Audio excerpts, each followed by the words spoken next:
एक सवाल आता है कि 1931 में हुई थी लास्ट जनगणना और 2025 आ गया, लगभग 95 साल 94 साल हो गए हैं, लेकिन पिछड़े वर्ग की संख्या क्या है इस पर कोई गणना नहीं हुई। सामान्य जाति की संख्या क्या है इस पर कोई गणना नहीं हुई। मैं आपसे पूछना चाहता हूं कि शेड्यूल कास्ट शेड्यूल ट्राइब के साथ पिछड़े वर्ग की जातिगत गणना, सामान्य वर्ग की जातिगत गणना होनी चाहिए नहीं होनी चाहिए? जवाब दोगे तो दोनों हाथ भाग देना, एक हाथ भाग मत देना। बहुत अच्छे। अब ये बताओ, बहुत सारे लोग टीवी मीडिया बैठ के कहते हैं कि इसका हिस्सा ये खा गया, इसका हिस्सा ये खा गया, इसका हिस्सा जाति खा गई, इसका हिस्सा जाति खा गई। मैं आपसे पूछना चाहता हूं, आप अपने भाइयों के खिलाफ तो नहीं हैं? तो 52% पिछड़े वर्ग के लोगों को 52% आरक्षण मिलना चाहिए नहीं मिलना चाहिए? बताइए, दोनों हाथ जोड़े बताएं, मिलना चाहिए नहीं मिलना चाहिए? ये इस बात का ऐलान है कि बाबा साहब अम्बेडकर को मानने वाले लोग, फूले साहू को मानने वाले लोग, वो अपने बहुजन समाज के लोगों के साथ खड़े हैं। वो उनके हक को लूटना नहीं चाहते, उनके हक को दिलाना चाहते। प्यारे साथियों, जातिगत गणना की बात तो हो गई, लेकिन मैं आपसे जानना चाहता हूं, बहुत दिन पहले यहाँ प्रमोशन में रिजर्वेशन खत्म हुआ था। प्रमोशन में रिजर्वेशन खत्म होने के कारण SC ST के कर्मचारियों को खून के आंसू रोने पड़े, डिमोशन हुए और तमाम तरह की अपमान और मुसीबत का सामना करना पड़ा।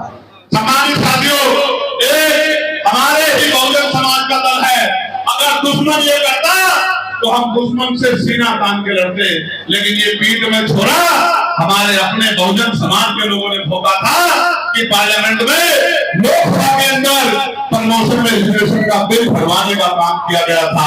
मैं उनकी नासमझी पे कुछ नहीं कहना चाहता। अगर मैं उनकी जगह होता तो मैं ये जरूर कहता कि SC ST के साथ OBC को भी प्रमोशन में रिजर्वेशन का लाभ मिलना चाहिए, लेकिन मैं उस बिल को भरवाने का काम नहीं करता और पूरे चोटी का जोर लगा के उस बिल को पास करवाने का काम करता। अब मैं आपको विश्वास दिलाता हूँ, आप बताओ, क्या प्रमोशन में रिजर्वेशन SC ST OBC को मिलना चाहिए नहीं मिलना चाहिए? दोनों हाथ जोड़े तो मिलना चाहिए नहीं मिलना चाहिए? बहुत अच्छी बात, बहुत अच्छी बात। मैं आपसे जानना चाहता हूं सम्मानित साथियों, ये जो बैंगलोर भारत ये खाली पड़ा है और गरीबों के बच्चे सड़कों पर, पढ़े लिखे बच्चे बीटेक एमटेक PhD के बच्चे मेहनत मजदूरी करने के लिए चौक पे बिकने के लिए जाते हैं शहरों में। 200 रुपए 300 रुपए 400 रुपए में रोजगार नहीं है। आप बताओ, बैंगलोर भरा जाना चाहिए नहीं जाना चाहिए? सरकारी नौकरी मिलनी चाहिए नहीं मिलनी चाहिए? प्यारे साथियों, निजीकरण करके जिस तरह से सरकारी सिस्टम को खत्म किया जा रहा है, सरकारी सिस्टम समझते हो, सरकारी सिस्टम में जवाबदेही है। पुलिस के भाइयों को मैंने कहा कि भाई गेट संभाल लो, उन्होंने गेट की जिम्मेदारी उठा ली, उन्होंने सुरक्षा की जिम्मेदारी उठा ली। लेकिन आप ये सोचो, अगर प्राइवेट कर्मचारियों के ऐसा क्या उठाते, आप विश्वास नहीं करोगे।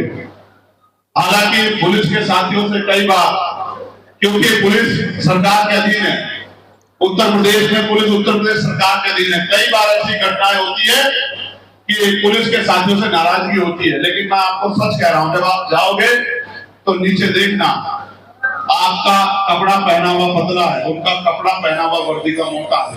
आप देखना पसीने में उनके सारे कपड़े तर होंगे। नौकरी तो और भी बहुत सारी हैं, लेकिन वो अपनी जी जान लगा के नौकरी करने का काम करते हैं। इसलिए मैं आपसे आग्रह करूंगा कि पुलिस के भाइयों का सम्मान किया करो, ये मेरी आपसे दिल से आग्रह है। तो मैं बात आपसे कह रहा था कि निजीकरण, प्राइवेट सेक्टर गुलामी है।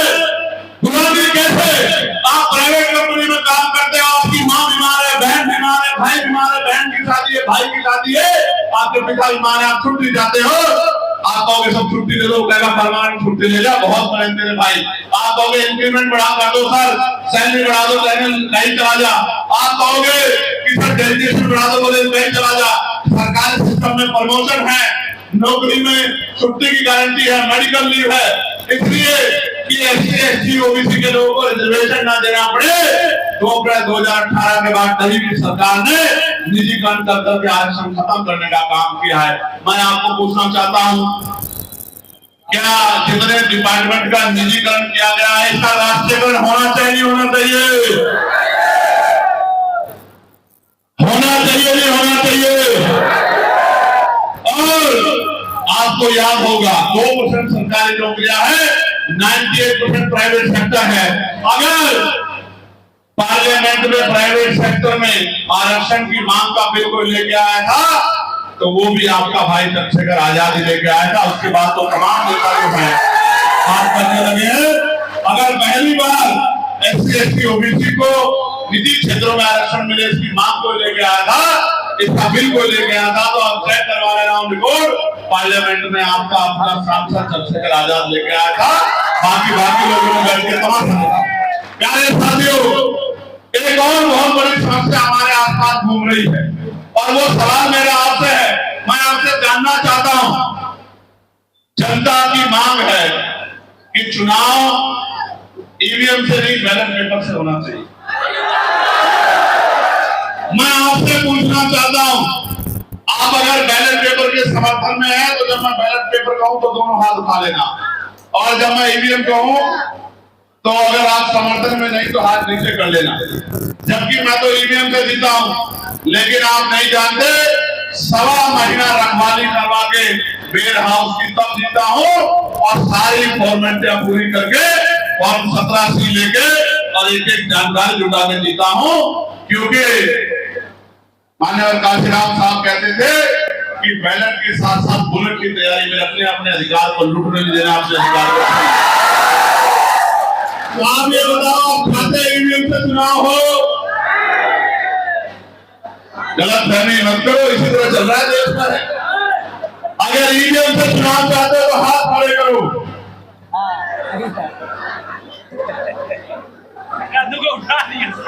ये मोबाइल वालों के हाथ छोड़ के किसी के हाथ खड़ा नहीं। ये मोबाइल वाले समर्थन में खड़े किए, वीडियो बनाने के लिए खड़े किए। अच्छा ठीक, आप चाहते हो बैलेट पेपर से चुनाव हो तो दो हाथ खड़े करके कहो कि बैलेट पेपर से चुनाव होना चाहिए।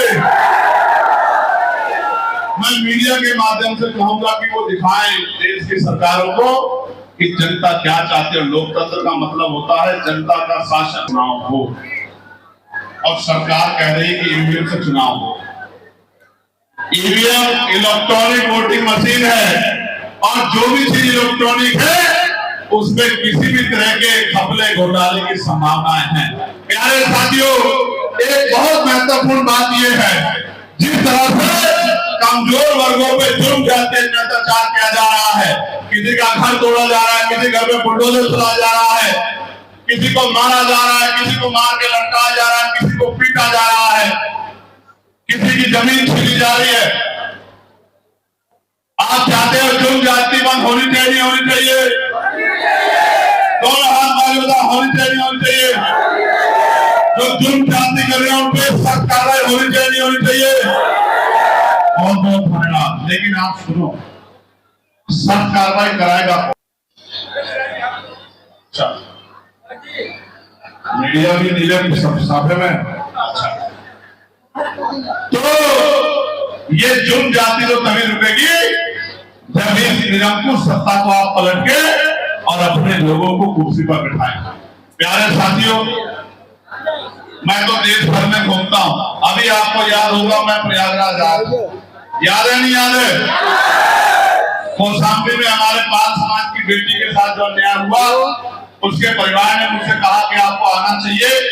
मैं जब जाने लगा मुझे रोक लिया गया और करछना में हमारे लोगों पे जिस तरह साजिश करके सरकार के इशारे पे पुलिस के साथ वहां के क्षेत्रीय लोगों ने मिलकर हमारे मोटरसाइकिलों को तोड़ा, हमारी गाड़ियों को तोड़ा, हमारे मोटरसाइकिलों को जला, जिसकी वीडियो भी मैंने उपलब्ध कराई, और फिर हमारे निर्दोष लोगों को जेल में डालने का काम किया।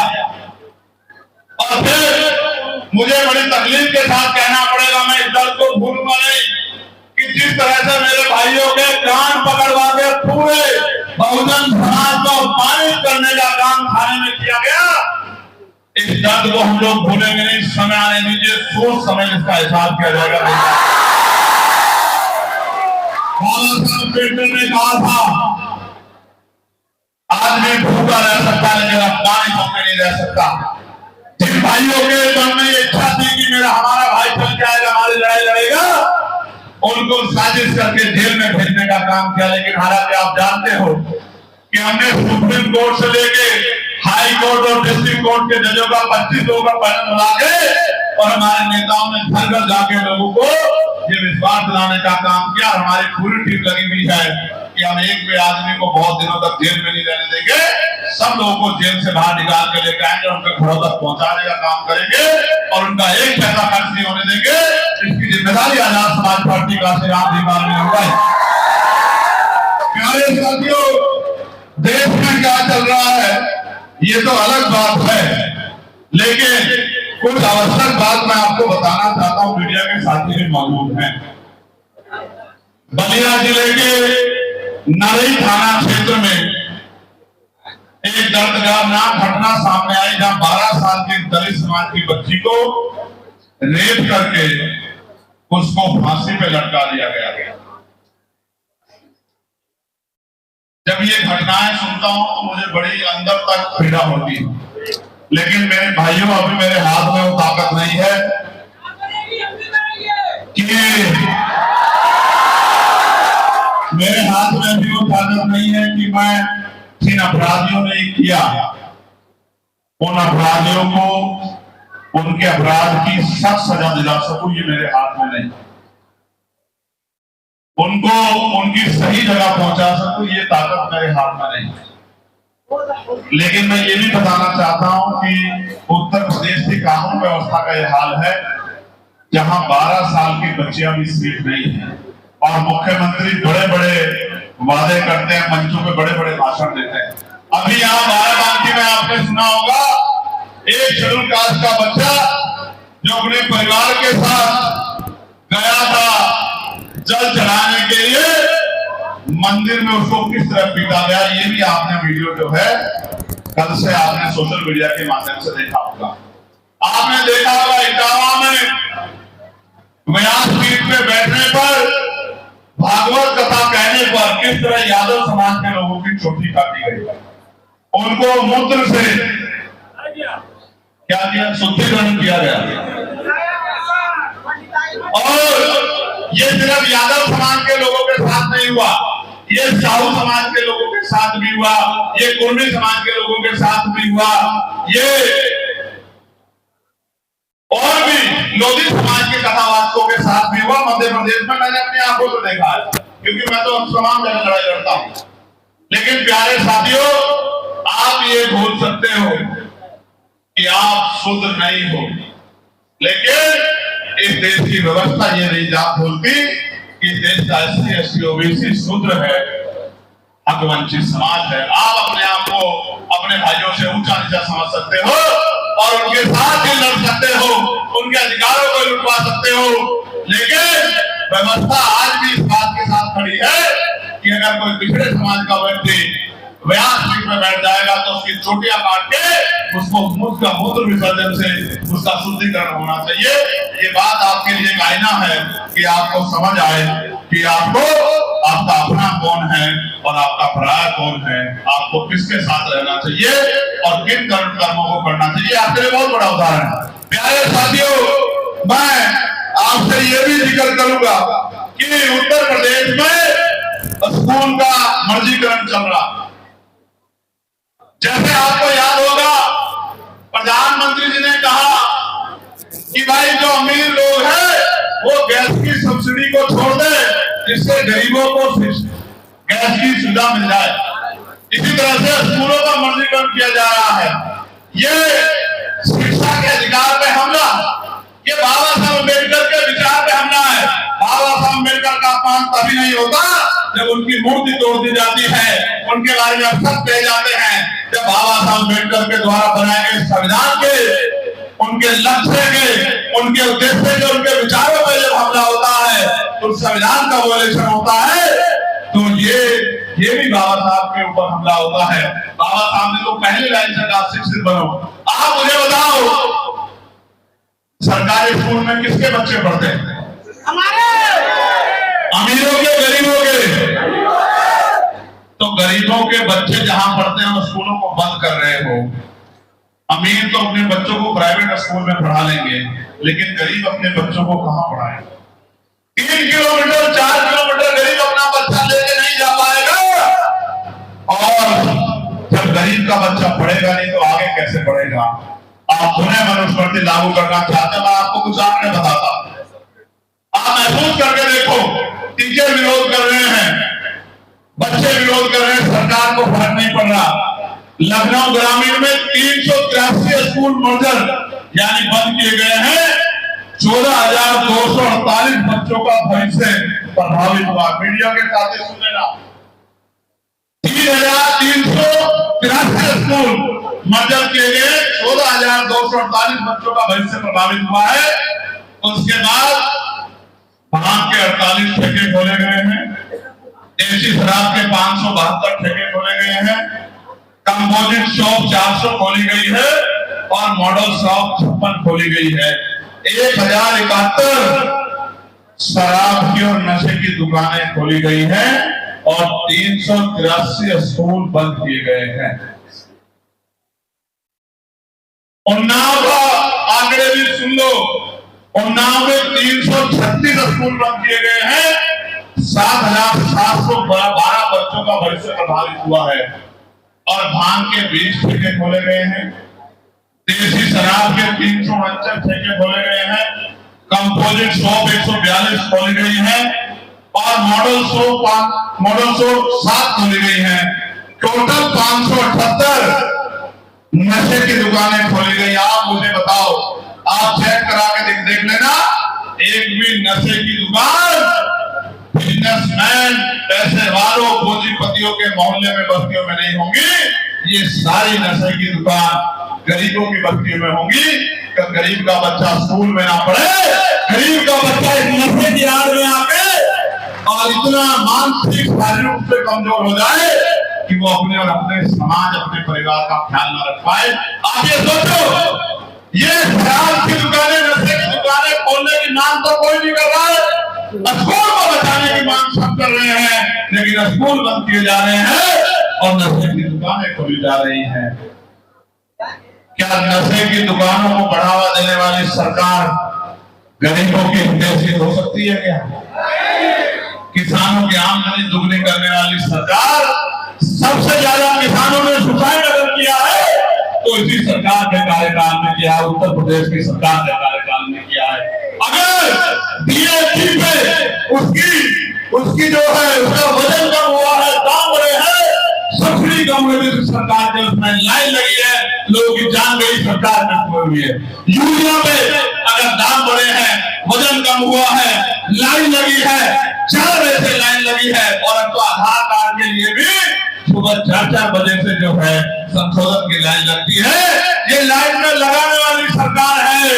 ये लाइन से निकाल के, ये गरीबी से निकाल के विकास की तरफ ले जाने वाली सरकार नहीं है। ये तो अमीर को मिडिल क्लास को उसकी नौकरी रोजगार छीन के ये उसको गरीबी की लाइन में लगाने वाली सरकार है। इसलिए मैं आपसे कहना चाहता हूँ प्यारे साथियों कि यहाँ तमाम तरह की परेशानी हम लोगों के सामने है और तमाम तरह की समस्याओं का सामना आप सबको करना पड़ रहा है, लेकिन रास्ता क्या है? आप यहाँ आए हो, मुझे सुना है, अपनी जेब से मेहनत कर कमाई का पैसा लगाया है और फिर अपने अपने घरों को लौट जाओगे। आप मुझे बताओ इससे बदलेगा क्या? पहले बताओ, आप अपने मन से आए हो या आपको पैसे में लाया गया है? बताओ, पैसा किसी ने दिया है या अपनी मेहनत की कमाई से आए हो? दोनों हाथ उठा के बताओ जो अपनी मेहनत की कमाई से आए हैं।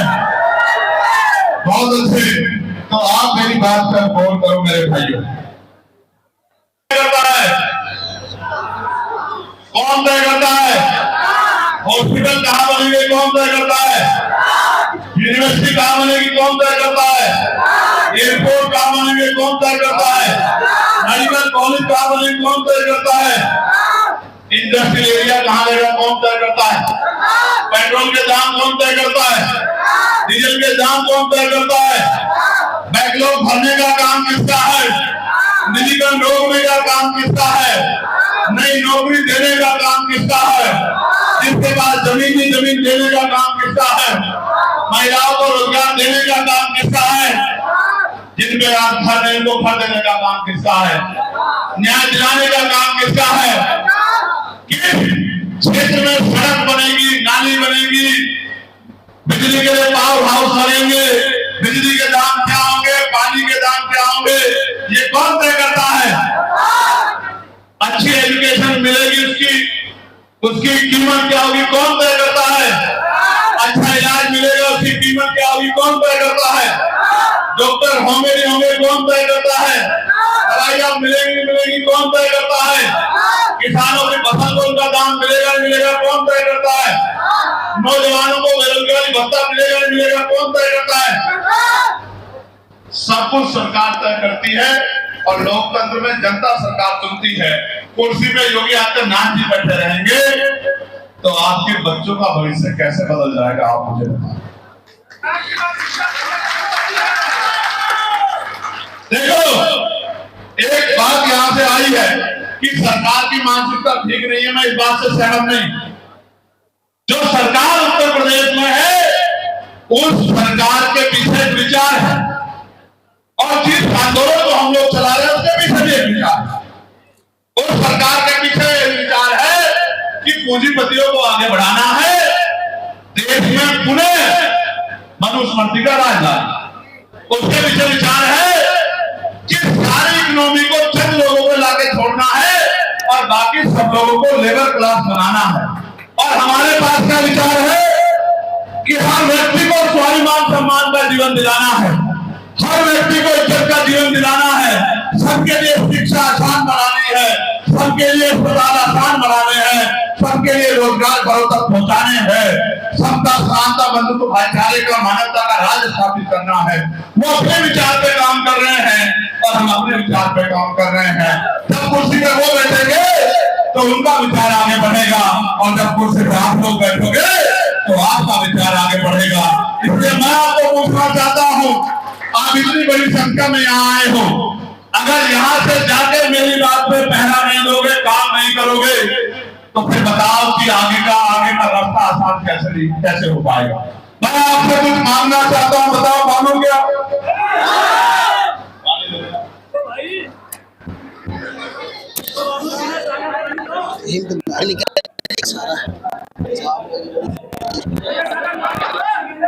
मैं जानता हूँ गर्मी बहुत, अगर मैं आपकी बहादुरी को भी जानता हूँ मेरे बहादुर साथियों, मैं जानता हूँ कि किसान मजदूर के बच्चे, मैं भी दुबई गया था, कहा गया दुबई, सोने जैसी दुबई बनाई किसने?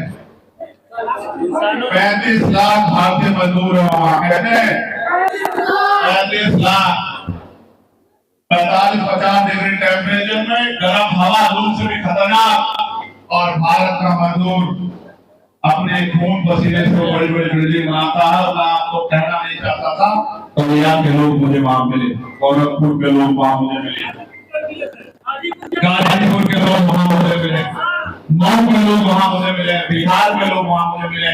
और अगर ये सरकार ऐसी होगी और रोजगार देती तो वहां उस गर्मी में मरने के लिए भारतीय लोगों को नहीं जाना पड़ता। मेरी बात को आप याद रखें। तो मैं आपसे मांगना चाहता हूँ, मैं देखता हूँ कि आप मोटरसाइकिलों पे दौड़ते हो, मैं देखता हूँ झंडा उठाते हो, मैं देखता हूँ कि आप मेरी आवाज में पहरा देते हो, लेकिन सच में अगर इस आंदोलन को कामयाब करना चाहते हो, करना हो, मैं महापुरुषों के रुके हुए काम को आगे बढ़ाने का प्रयास कर रहा हूँ, मदद मांगने आया हूँ। तो मैं आपसे ये पूछना चाहता हूँ कि आप इस आंदोलन में हमारी मदद करोगे नहीं करोगे? तो करना ये है मेरे साथियों, घर से निकलना है, सबसे पहले अपना गांव तैयार करना है, गांव में घर लगना लगे। महापुरुष जितने मैंने बताए हैं उन महापुरुषों को पढ़ना, उन महापुरुषों को पढ़ना है और उन महापुरुषों को पढ़ाना। बहनों को, माओ को, दादियों को, चाचा को, ताऊ को, बच्चों को, महापुरुषों को बनाना है, भाईचारा बनाना है। तो बनेगा जब भगवंती समाज में भाईचारा बनेगा।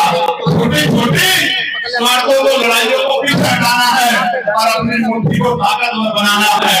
और लोकतंत्र में लाठी डंडों तलवारों से राज नहीं बदलता, बंदूकों भालों से राज नहीं बदलता। संवैधानिक तरीका है जिनका वोट मानव काशीराम साहब ने नारा दिया था कि वोट हमारा, राज हमारा, नहीं चलेगा। मैं आज आपसे पूछना चाहता हूँ कि आपके वोट से हर किसका रहता है? आप अपने दिल से बताइए। उसका जिसने 16 महीने जेल में बिताई हो, वो उसका जिसने दिल्ली की सड़कों को आपके पार्लियामेंट के लिए ढीला कर दिया होगा, या जिसने बिहार में 2 साल बिहार के उन लाल कोठरियों में 2-2 लाख कई महीने जेल काटी उसका, या जिसकी पीठ पर, जिसके शरीर में उतनी लाठियां खाई हो उसका, या उसका जिसके पैरों में नखून तक खींचे गए हों और गोली मारकर उसकी हत्या करने का प्रयास किया गया हो।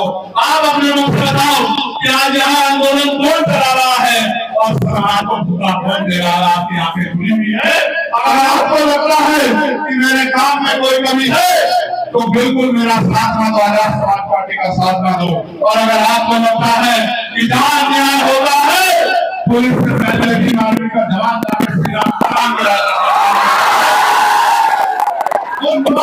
रक्षा करने का काम करता है, गरीबों के आवाज बनने का काम करता है, तो मुझसे वादा करो कि आज के बाद 10 घंटे आप अपना पेट पालने के लिए मेहनत करते हो, 1 घंटा जरूर पहले अपना गाँव तैयार करोगे, फिर दूसरा गाँव तैयार करोगे, फिर अपना लोग तैयार करोगे, अपनी विधानसभा तैयार करोगे। और अभी 30 से पंचायत चुनाव आ रहा है। ये पैसे वालों का चुनाव, गरीबों का चुनाव बनाना है। प्रधान लड़ेगा पैसे वाला, मिनिस्टर लड़ेगा पैसे वाला, जिला पंचायत लड़ेगा पैसे वाला, प्रमुख लड़ेगा पैसे वाला, और पैसे वाले लड़ेंगे तो गरीब के पति कहाँ जाएंगे?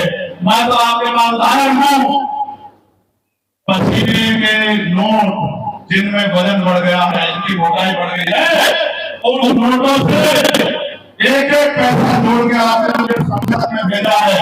मेरे खून का कतरा कतरा आपका मददगार है। जब तक शरीर में निखार रहेगी, लहू का आखिरी कतरा रहेगा। मैं आपको आपकी ताकत बनाने का काम करूंगा।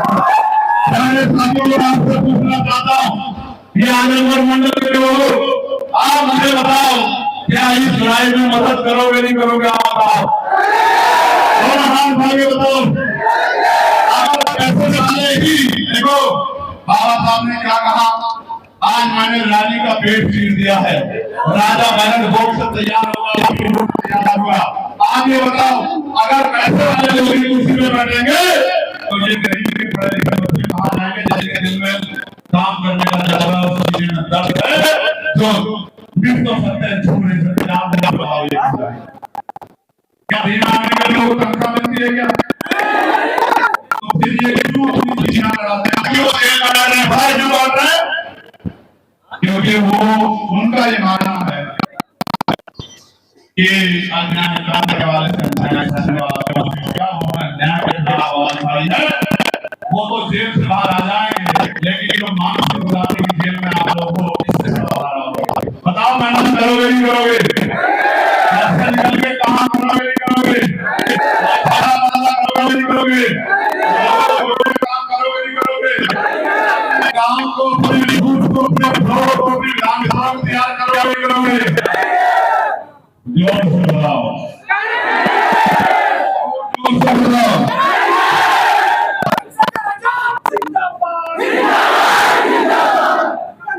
अगर मेरे प्यारों में जिंदाबाद के नारे से अगर